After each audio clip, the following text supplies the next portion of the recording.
महाराष्ट्राच्या मुख्यमंत्रीपदी विराजमान झाल्यानंतर मुख्यमंत्री देवेंद्र फडणवीस पहिल्यांदाच हिंगोली जिल्हा दौऱ्यावरती येत आहेत आणि हिंगोलीमध्ये मुख्यमंत्र्यांच्या सभेची जोरदार अशी तयारी करण्यात आलेली आहे।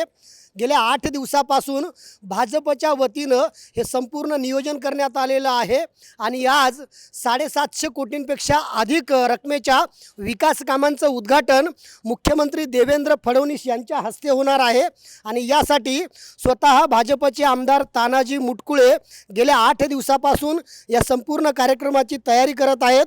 खरं तर स्थानिक स्वराज्य संस्थांच्या निवडणुका तोंडावरती आहेत आणि त्या अनुषंगानं भाजपने एक राज्यात मोठी तयारी सुरू केलेली आहे। आज आता मेळावा या ठिकाणी आयोजित केला आहे। मुख्यमंत्री या स्टेजवरनं नेमकं काय बोलणार? आजच्या या सभेला दुपारी 2 वाजता राज्याचे मुख्यमंत्री आदरणीय देवेंद्रजी फडणवीस साहेब येणार आहेत।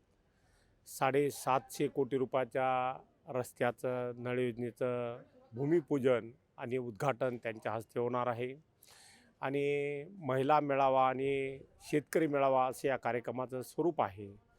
राज्याचे मुख्यमंत्री तब्बल 7 वर्षांनंतर हिंगोली शहरात येत आहेत।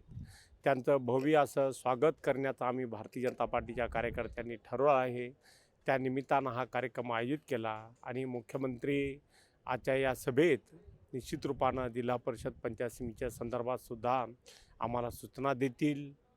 विशेष अशी आणखी मुख्यमंत्र्याकडे मागणी आम्ही लोक करणार आहोत, म्हणून खूप मोठ्या भव्य स्वरूपात मुख्यमंत्र्याचं स्वागत आम्ही करणार आहोत। मुख्यमंत्री महोदयांसोबत आणखी राज्यातले काही महत्त्वाचे नेते उपस्थित असतील का? मंत्रिमंडळातील कोणी सहकारी येत आहेत का? राज्याचे ग्रामविकास मंत्री गोरे साहेब, त्याचबरोबर अतुलजी सावे मंत्री, मेघनाताई बोर्डीकर मंत्री ह्यासुद्धा या कार्यक्रमाला येणार आहेत। त्याचबरोबर धनगर समाजाचे नेते पडळकर साहेब हे सुद्धा या कार्यक्रमाला येणार आहेत। सर, हा शेतकरी मेळावा आहे, महिला मेळावा आहे।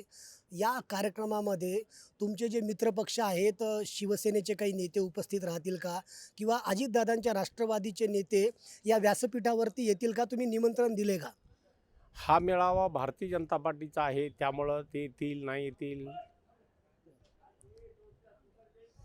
स्थानिक कोणी राजकीय पक्षांचे नेते तुमच्या मित्रपक्षांचे येतील का? मोठ्या प्रमाणात आज प्रवेशसुद्धा होणार आहेत, ते आता स्टेजवर आल्यावर आपल्याला समजतील। एकंदरीतच भाजपचे आमदार तानाजी मुटकुळे यांनी या सगळ्या कार्यक्रमाची माहिती दिलेली आहे। मात्र सगळ्यात मोठा प्रश्न हा आहे की भाजपच्या वतीनं राज्यभरामध्ये वेगवेगळ्या सभांचं नियोजन करण्यात येत आहे। नांदेडमध्ये शंखनाथ सभेचं आयोजन करण्यात आलं होतं आणि आता त्यानंतर हिंगोलीमध्ये या ठिकाणी शेतकरी आणि महिला मेळाव्याचं आयोजन करण्यात आलेलं आहे। मात्र या कार्यक्रमाला भारतीय जनता पार्टीचेच नेते उपस्थित राहतील, हा भारतीय जनता पार्टीचाच मेळावा आहे असं स्पष्टीकरण आमदार तानाजी मुटकुळे यांनी दिलेलं आहे आणि त्यामुळं स्थानिक स्वराज्य संस्थांच्या निवडणुकीची तयारी करताना राज्यातील भाजपचे नेतृत्व आणि भाजपचे कार्यकर्ते मोठ्या जोमानं कामाला लागल्याचं पाहायला मिळत आहे। संदीप नागरे, साम टीव्ही न्यूज, हिंगोली। देश विदेशातील प्रत्येक घडामोडींचे लाईव्ह अपडेट मिळवण्यासाठी आता साम टीव्हीच्या सर्व सोशल मीडिया प्लॅटफॉर्मला लाईक, फॉलो आणि सबस्क्राईब करा। तसंच सर्व नोटिफिकेशनसाठी बेल आयकॉन प्रेस करायला विसरू नका।